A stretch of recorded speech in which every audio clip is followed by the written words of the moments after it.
Hey guys, how's it going? Let's talk about Love Island 2021 episode 9. This is officially episode 9. I'll be honest with you guys, I was absolutely gobsmacked at the end of yesterday's episode. We all are waiting for, of course, to find out what happened with what's his name? Hugo and Sharon. I don't know what's taken place so far, but I can tell you at this point that Hugo definitely said something to Sharon that he shouldn't have. Maybe it was something inappropriate. Maybe it was a joke that got taken out of hand. I don't know. Hugo and Sharon have definitely had some kind of confrontation. The show was left on a cliffhanger last night. Hugo, of course, is upset, and I think that a lot of people are wondering what is happening. Once again, I am not going to show you that here. You'll have to find a way to watch the actual episode yourself. If you're not watching this program right now like I am in the background, then why on earth are you going to be here on YouTube trying to freeload this footage? Jamie and Liberty look strong, although I've got a feeling that it's going to end up backfiring when they find out that Jamie said that his head could be turned. There are, of course, 2 new females that are going to be coming into the villa in this episode. The reaction is very paranoid and very insecure. One of the women shouted out, "There's 2!" Meaning that obviously they're surprised that there's going to be 2 new girls coming in, bearing in mind that there at this point isn't any extra boys. Why was Chugs not given the opportunity to maybe meet one of these girls? Anyone getting that feeling now? Why was Chugs not given the opportunity to get to know one of these girls? It's a little bit sly by the Love Island producers. Obviously, I presume that some new boys will be coming in. But it's, yeah, you know, you've got to be honest with yourself at this point. Everyone's got to be real, haven't they, guys? And if you know the program, guys, it will only be a blink of an eye in 3 weeks' time or maybe 2 weeks' time when they are already at Casa Amore. Remember, we've already had a week of this program already, guys. So it's not like they're shying away from the episode here, guys. This is exactly what Love Island is supposed to be.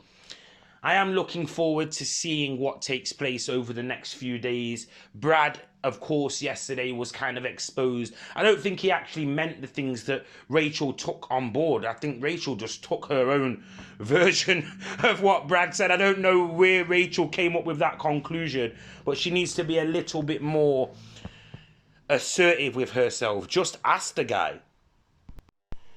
So Brad is getting like thoughts, and he talks about red flags, and Rachel has also been speaking about red flags. I think that those 2 are very, very, very unsettled, and I think it's time for them to probably accept that this was just a way of staying in the program. Brad could potentially end up looking very, very sly here. He's one of the guys in the program that confessed that he's never had a proper relationship or hasn't really had a relationship. And speaking from personal experience, I've been single for quite a while by choice, not because I can't get a girlfriend, of course, despite the fact that some people will probably tell you that I can't get a girlfriend. I've actually spent the afternoon today with a female, by the way, so, you know, make of that whatever you want. But it's not for me to declare what my life is about here, guys. It's for me to declare what is the situation in Love Island. And it just comes down to little things. Like, I'm not sure what Brad's seeing. Maybe it's one of those northern, like, he's been egged on by his mates, go out there, go and get laid ass on, all them kind of things. I don't know what Brad's really thinking, but he doesn't seem to come across as all that stable to me, if I'm honest. Like, he does talk a lot, speaks a lot like I do. He speaks fast like I do. He's very incoherent sometimes, like I am. So I can kind of relate to where he's coming from. You know, the whole, if you talk too much, and if you don't talk, you don't talk at all. You can never win with these situations. But I am seeing major issues with the relationship between Brad and Rachel. Toby and Kaz is a weird one because they are in a friendly way, they suit each other, but I just don't know how far they can take this. But maybe the friendship can blossom into something more.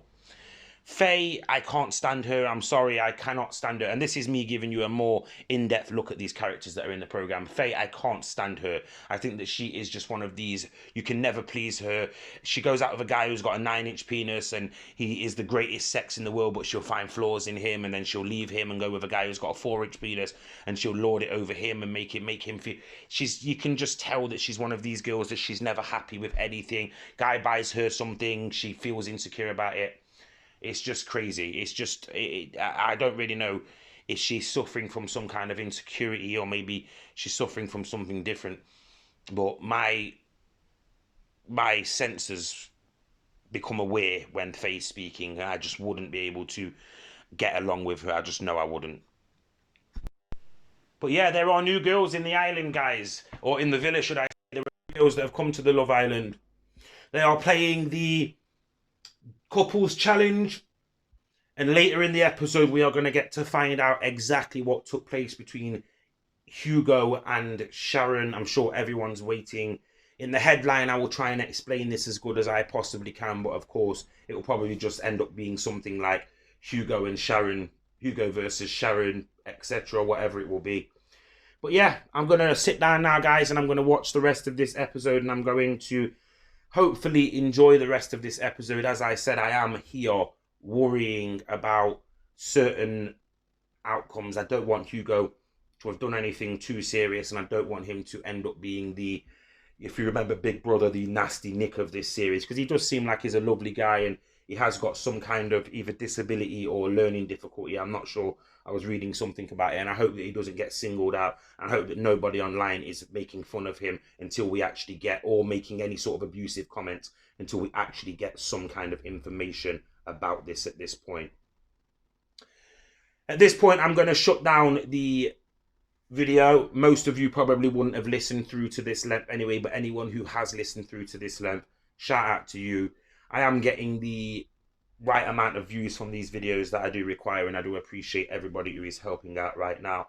And you know, like I say, I do, for those people who want to see the video, you're going to have to find it somewhere else. The ITV Hub is a very good place to watch this, and there are clips on YouTube as well. Please like, share, subscribe, and stay tuned for more.